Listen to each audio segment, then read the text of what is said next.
It's really sad that we can't be together at the moment, isn't it? But it is really exciting that we still get to celebrate Easter at home with our families. And I want to read you a book called The Story of Easter.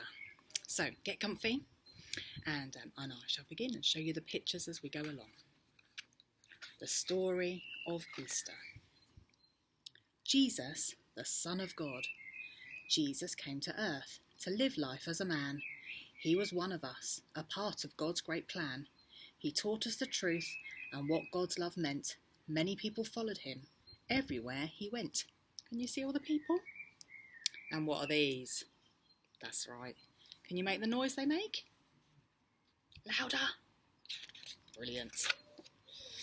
Jesus and the people. One day on a donkey, he entered a great town. His followers all cheered, but some men wore a frown. These men hated Jesus and all that he had done. They were cross when Jesus said that he was God's own son. What's Jesus riding here? Excellent. Can you make that noise? Very good. The Last Supper. Jesus shared a supper with all of his closest friends. He knew his time on earth was coming to an end. Can you see what they're having? Bread and wine, like we do at communion. Jesus prays. He went into a garden late that night to pray. Desperate, he said, "Father, is this the only way?"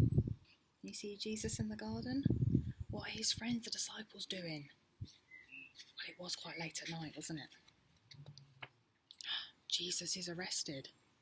The men who hated Jesus found him praying there. They took him to be judged, even though it was not fair.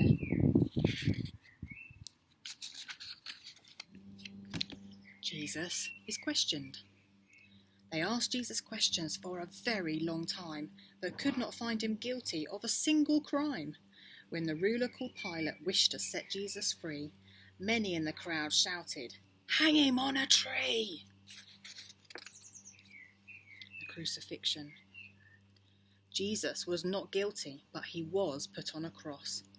Just as God had told him, his life must be lost. And this is what we remember on Good Friday, which is a sad day, but also a happy day because of what happens next. So Jesus is buried. Suddenly the sky went dark and everyone was scared. 6 hours later, Jesus died and all his friends despaired. Some men took his body and put it in a cave. They rolled a stone across to make a sealed grave. Jesus is alive! On the third day, to their surprise, the stone had rolled away, and Jesus was alive. Can you see him? And the stone has rolled away from the cave. And that means there is hope for us all. And this was God's plan, that Jesus had to die to pay the price for sin, for all our wrongs and lies. And so, because of Jesus, when our lives are through, we can live in heaven if we trust and love him too. And there is Jesus praying in the garden. And we can say this prayer together. This is the Lord's Prayer. This is a prayer that Jesus taught people to say when they didn't really know what to say or how to pray. And this is like one that kind of summed everything up. And I'm sitting in my garden today because that's when I feel like I can pray most, when I'm outside, because I can see all the things that God has created. And that's how I like to pray.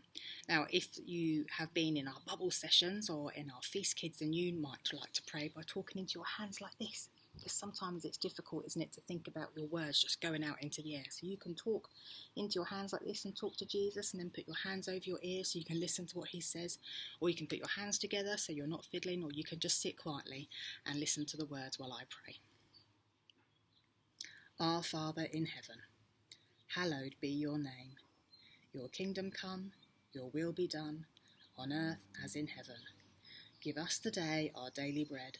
Forgive us our sins, as we forgive those who sin against us. Lead us not into temptation, but deliver us from evil. For the kingdom, the power, and the glory are yours, now and forever. Ready?